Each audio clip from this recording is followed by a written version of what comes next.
Welcome to RTV. నేను మీ గయాజ్ని. ఈరోజు Telugu Desam party తొలి జాబితా విడుదల చేయడం జరిగింది.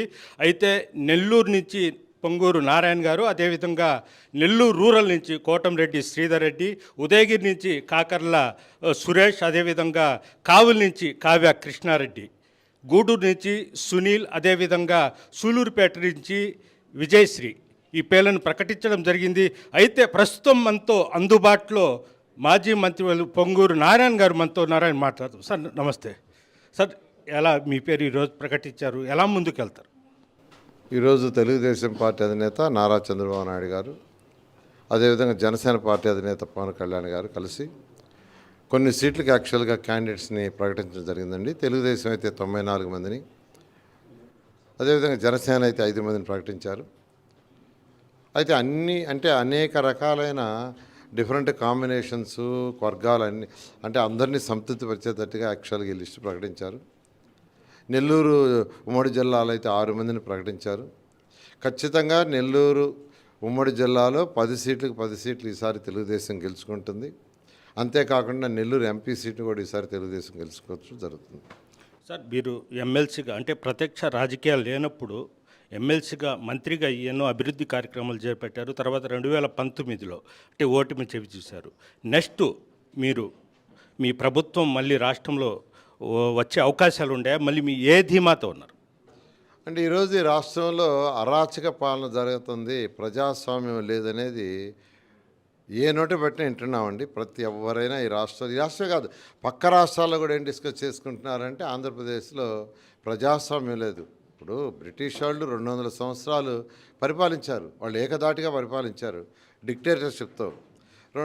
1947లో మనకు స్వతంత్రం వచ్చింది. స్వతంత్రం వచ్చినప్పటి నుంచి ప్రతి 5 సంవత్సరాలకు ఒకసారి నాయకులను ఎన్నుకోవటం, వాళ్ళు పరిపాలన చేయడం జరుగుతుంది. ప్రజల చేత ఎన్నుకోబడిన నాయకులు ప్రజలకు సేవ చేయాలి. కానీ ఈ ప్రభుత్వంలో అది లేదు. ఎంతసేపటికి ఎవరిని అరెస్ట్ చేస్తామా, ఎవరిని జైల్లో పెడతామా, ఎవరి బిల్డింగ్లు పగలు కొడతామా, ఎవరి మైండ్స్ని కైవసం చేసుకుంటానే తప్పితే రెండోదే లేదు. అలాంటి అరాచక పాలన జరిగే ఈ ప్రభుత్వాన్ని పంపించాలని అందరూ నిర్ణయించుకున్నారు. రేపు 175 సీట్లకు 175 సీట్లు తెలుగుదేశం కలుసుకున్నా ఆశ్చర్యం లేదు. సార్, మీరు మంత్రిగా ఉన్నప్పుడు ఎంతో అభివృద్ధి జరిగిందంటున్నారు. అదేవిధంగా ఏసీ బస్ స్టాప్లు కూడా ఏర్పాటు చేశారు. ఈరోజు అయితే కనుమరుగైపోయాయి. మళ్ళీ మీరు వాటిని పునరుద్ధరిస్తారా? మళ్ళీ ఎలాంటి డెవలప్ అయితే నెల్లూరుకు బాగుంటుందని భావిస్తున్నారు? నేను అమరావతి రాజధాని నిర్మించడానికి అనేక దేశ విదేశాలు తిరిగా.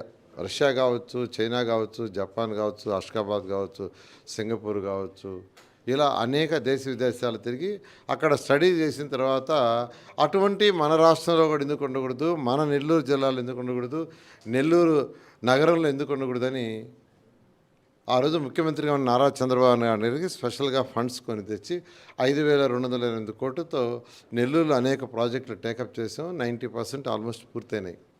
మరొక 10% అవి మిగిలిపోయినాయి. అవన్నీ కానీ పూర్తి అయిపోతే నెల్లూరు చక్కటి స్మార్ట్ సిటీ అయ్యేది, దోమల లేని నగరం అయ్యేది. 24 గంటలు 365 రోజులు చక్కటి నీళ్లున్నాయి ప్రజలకి. అలాంటివి చేసాం. పార్కులు 100 పార్కులు శాంక్షన్ చేసాం, 1-2 కాదు.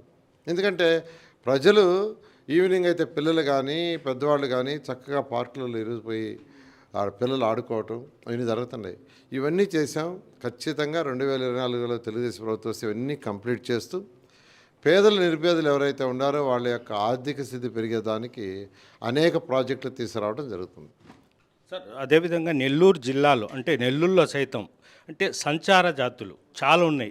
మీరు నక్కలోళ్ళ సెంటర్ ఈరోజు చూశారు, అక్కడ వందలాది మంది ఉన్నారు. అదేవిధంగా సంచార జాతుల కేవలం ఓట్లు లేవని వాళ్ళ గురించి ఏ ప్రభుత్వం ఇంతవరకు పట్టించుకోలేదు.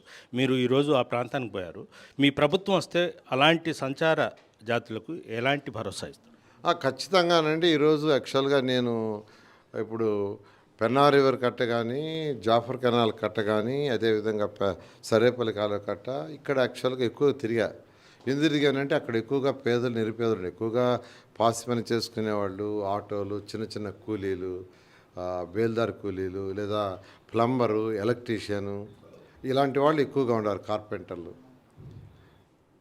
ఈరోజైతే నక్కల సెంటర్ని విజిట్ చేశాను. అది మరీ దారుణంగా ఉంది. ఖచ్చితంగా అటువంటి వాళ్ళకి ప్రభుత్వం ఆదుకోవాలి. ప్రభుత్వం ఆదుకుంటే తప్ప వాళ్ళ జీవన శైలి మారదు. వాళ్ళ ఆర్థిక స్థితి పెరగాలంటే ప్రభుత్వం వాళ్ళకి స్పెషల్గా చేయాలి. ఖచ్చితంగా 2024 తెలుగుదేశం ప్రభుత్వం వస్తుంది. ఏదైతే పనులు ఒక 10%, 15% ఆగిపోయినాయో ఆ పనులన్నీ టేకప్ చేసి పూర్తి చేస్తూ నెల్లూరులో ఎవరైతే ఇటువంటి పేదలు నిరుపేదలు ఉన్నారో వాళ్ళందరూ ఆర్థిక స్థితి పెరిగేదానికి అన్ని విధాల ముందుకు తీసుకుపోవడం జరుగుతుంది. చివరిగా అంటే వేమిరెడ్డి ప్రభాకర్ రెడ్డి అంటే వైఎస్ఆర్సీపీ అభ్యర్థిగా అప్పుడు వైసీపీ నుంచి పోటీ చేస్తారు, వాళ్ళంతా ఈరోజు టీడీపీలోకి వచ్చేసారు. అంటే మీ పార్టీ మరింత బలం పుంజుకొని భావించవచ్చా? ఖచ్చితంగానండి. ఇదన్నీ ఆయన యొక్క నిరంకుశ పరిపాలన వల్లనే జరిగింది.